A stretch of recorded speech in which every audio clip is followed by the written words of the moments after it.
Hi, it's Jared from Strong Roots Farm. Today we're going to talk air compressor maintenance. In this video, I'll try to go over some normal maintenance that you should do, but I'm also going to show you the mess I've got into because normal maintenance was not done. That's all coming up in today's video.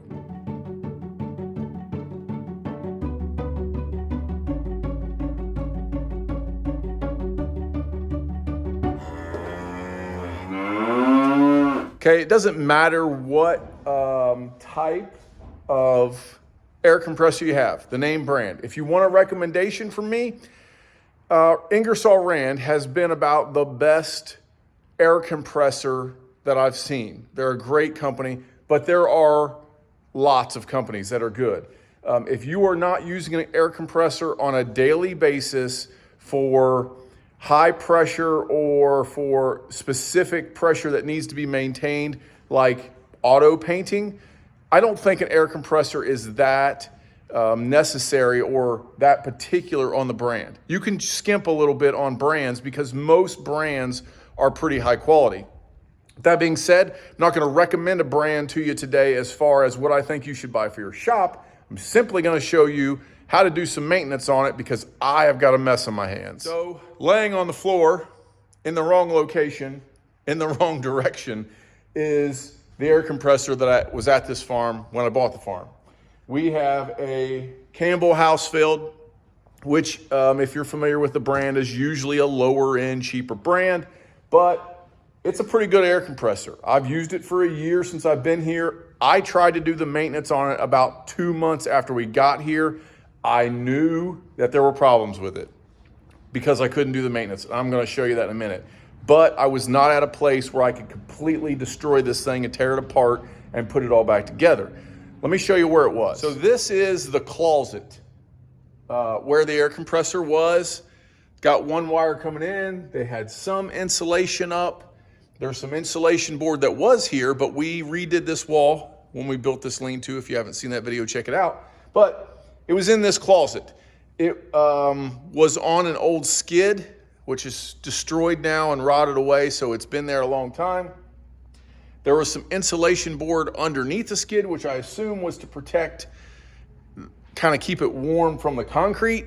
Doesn't exactly make sense to me, but it was, nevertheless, it was in this room. They did try to get it in a little room where, closet, you could say. They did try to protect it with insulation, and they did try to hook it up so that you could mask the sound. All good things. The problem with air compressors in an insulated tight closet is that they compress air. They're an air compressor, and in order to compress air, they need air. I don't think that's what caused this issue because nothing in this building was tight. It was probably just from gaps in doors and gaps in walls and holes from mice. There was probably enough air getting to this thing. So that's not necessarily an issue. But if you're planning on building a building or a little room like that, you should have a vent. I'm gonna spray foam this because I do like the idea of having it in a closet, reducing some sound, keeping it warm when in the winter, but you gotta have some kind of an air vent. And so I will put a 4-inch air duct out into this room that will be into the shop so that it can get air. If you are a painter, you know all this stuff already. You're probably not gonna watch this video anyways, but you're probably gonna want a cold air induction and you're gonna want a breathe off valve, which they make, and you're gonna want a water separation system and an air drying system. There's all kinds of things that go along with air compressors, but for the everyday farmer, DIYer, air compressor with a water oil separator, maybe a little dryer filter, that's enough. That's all you really need. Some T's, which I'll maybe talk to you a little bit about as I talk about how I'm gonna fix this. But your air compressor is a tool and it needs maintenance. Not daily maintenance, but maintenance. So that you don't end up in this mess. How often should you do maintenance? I don't know, read the owner's manual. I would say quarterly is how I do my maintenance on this. I've never actually read the owner's manual for the maintenance schedule, but quarterly seems to be a pretty good average time, depending on how often you use it, obviously. But quarterly is the way I would do it. I'm willing to bet, just off my knowledge of other mechanical things, if I read in this owner manual, it's gonna say every 6 months to a year.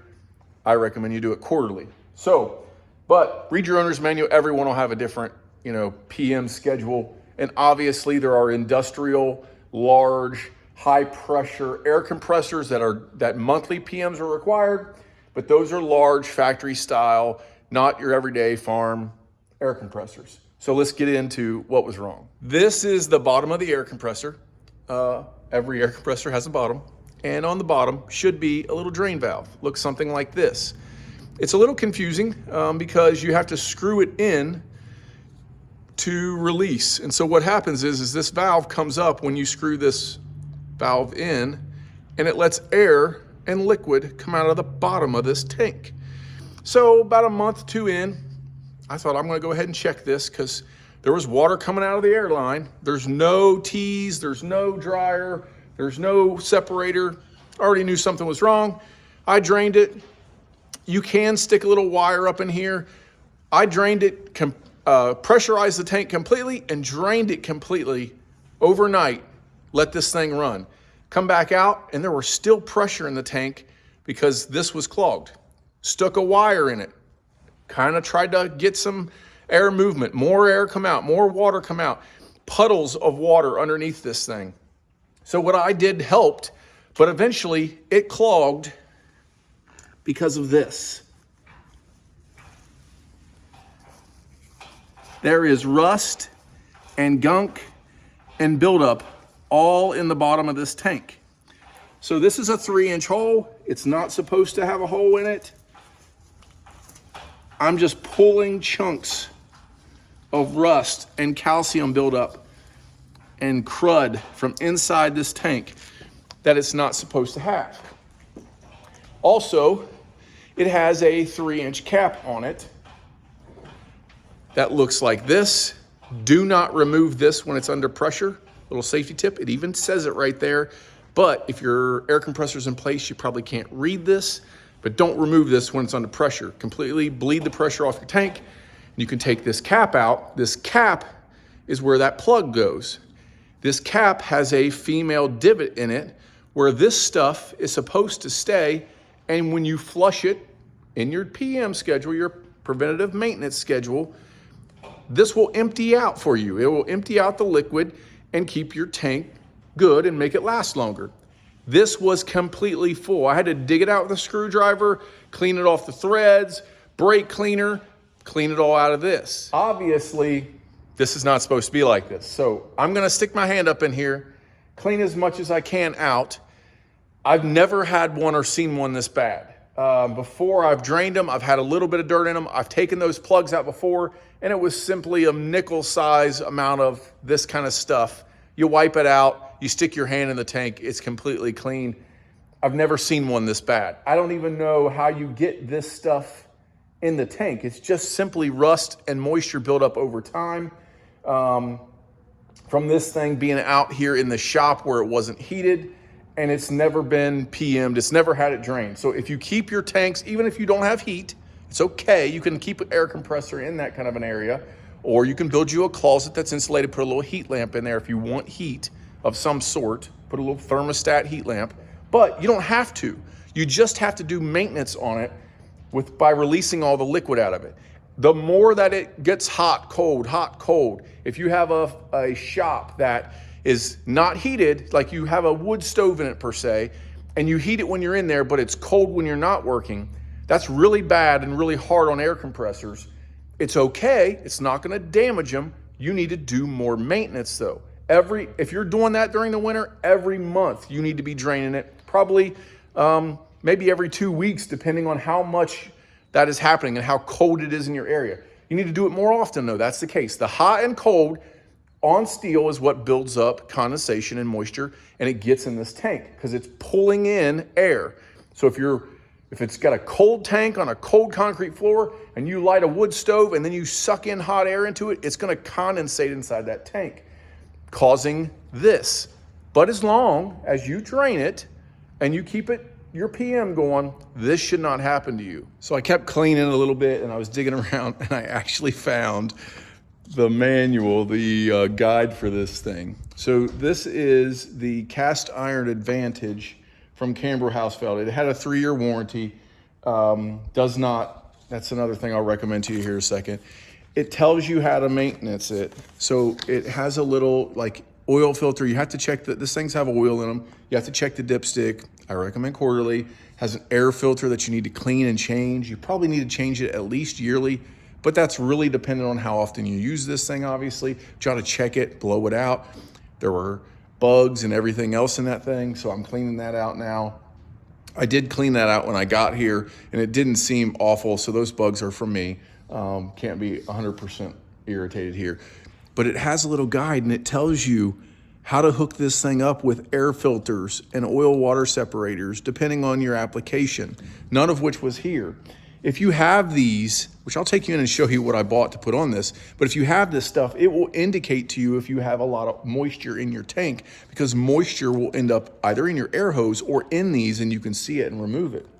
So it's not good for this tank to be like this. I'm gonna finish cleaning it, get it stood up. I don't really know what I'm gonna do. I'm in a pickle. You can tell me what you would do. Please comment, let me know how you would fix this problem.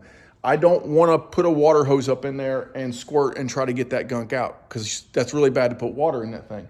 So all I can really do is get my hand in there with a wire brush the best I can, and then kind of clean it out. And then every couple weeks, even if I have to take that big 3-inch port out until all of it removes out. So that's what we're gonna do here, is get this cleaned out the best we can. I'll show you an oil water separator system. This is the air filtration and oil water separator system, liquid system that I bought. I bought it off Amazon. This is, you can just see right there. Maybe if my camera will focus for you. See that model number? It's an NANPU. Not sure how you say that. That's probably Indian. It came from India. The model number is AC4010-06. There are hundreds and hundreds of companies that make these things. You can go off Amazon reviews, which is what I did.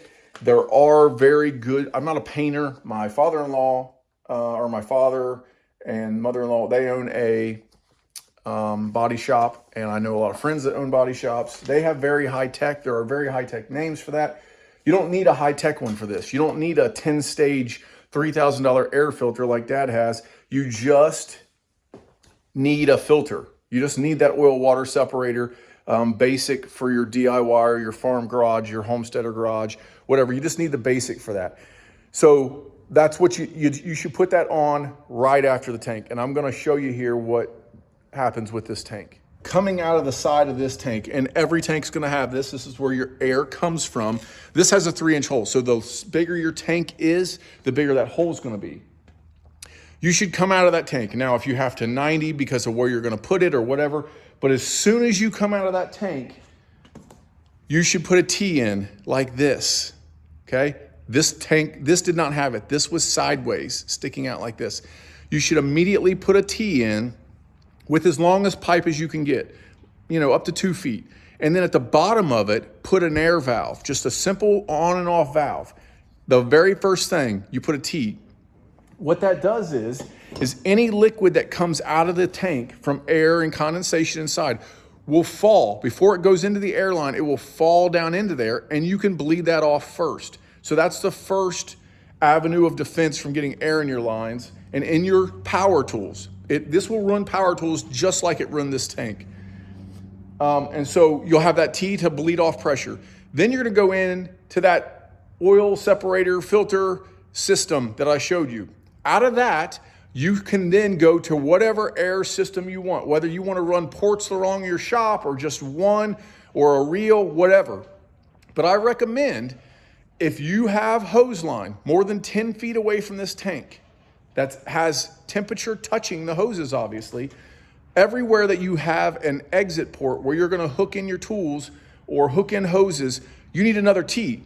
So what I do is I come down the wall and then I have a T, and the T goes into my air hose reels, but the hose continues on another 2 or 3 feet down, and at the bottom is a valve. So that water, that condensation that gets built up in the lines, because they're in my garage that is not perfectly temperature controlled, that condensation can go down the line, rather into my hose reel. Just like any motor, an air compressor has oil, and you should change it regularly. I would recommend every 1,000 hours. So this tank was actually regulated to last 3,000 hours on a 3-year warranty. The average hour usage for farmer homesteader is probably 500 to 1,000 hours a year. So every year to 2 years, you should change it, or every 1,000 hours. With a 30 weight is kind of standard in the industry. If you live south somewhere that's very hot, you might use a little heavier 40 weight. If you live somewhere that's really cold, you might use a 20 weight or a synthetic balanced oil, like a 1540 or a 1030, something in that range. So I use standard 30 here in Ohio, but your oil needs to be changed often as well. It's not very hard to do. For your oil, ultimately, if you have any choice, Amazon sells an Ingersoll Rand full synthetic air compressor oil. That's what we're using, and that's what I would recommend to you. Last thing for air compressor maintenance is there's also air tool maintenance. And so there is air tool oil. It simply drops. You don't need a lot. What I recommend is every time you use your air tools, put 1 drop in the end of it. So where your air tool connects to your air hose, you turn your air tool upside down, put 1 drop down in there, connect your air line, and that will protect your air tools and make them last longer. You should not have moisture in your line. If you do, and moisture is coming out of the hoses, you've got a problem. So start checking this kind of stuff. But the other thing is you're going to need to oil your tools more. If you've had this and then just thought, oh no, I've never even heard of this before, go get all your air tools, put oil in every one of them, 5-6 drops, run them for 2 or 3 minutes, put oil in them, take them apart, put them back in your toolbox. Get your maintenance done on your air tools. Protect your stuff, make them last longer. You got to do the maintenance on this stuff if you want your air compressors. These things are expensive. The last thing that you should do when you buy a brand new air compressor, this has a 3-year warranty on it. I have no clue when this is installed. So water heaters, air compressors, all major appliances, furnaces. As soon as I install it, whatever day one was that I turned it on, I take a magic marker or a paint marker and I write on the side that date. It's very important that you know when stuff like this was installed. So 1, you can go back for the warranty if you can't find your receipt. But 2, you can know, hey, is this thing past its due? Is it even worth trying to fix? If it's 15 years old, go ahead and replace it. But that's a good way for you to know furnaces, all those kind of things, how long it's been there. And then the next guy, if you sell or whatever, the next guy kind of has some idea how to fix things. Well, there you have it. This was an impromptu video. You can probably tell I'm a little frustrated. This is not the project I expected to do tonight, but this is how farming and homesteading and all these things goes. This is how maintenance shops go. You have problems and you end up doing things like this. So it's part of me being real with you, but I hope I didn't come across as a jerk. I hope I didn't say anything. I'm gonna look when I edit. Didn't say anything. I obviously am not ripping on the guy who I bought this farm from. I've never once mentioned his name specifically for that reason. But when there's faults like this, it helps when I make these videos for you to not have these faults. And so that's why I'm making this video. So I hope this video helps you. If you haven't done maintenance, you know what you're doing this weekend. You're gonna go out and maintain and do some maintenance on your air compressors. So appreciate you watching. I do have some exciting videos coming up. We still have some room addition in here in this farm shop. We're still working on that. If you haven't seen what we've done so far, check those videos out. But I've got a few videos coming up that are interesting topics, to say the least. And I'm really excited about them. I've got them wrote down. I've got some ideas. I just got to get the time to get them made. And so maybe this weekend we'll get that done. But I appreciate everybody watching. Till next time.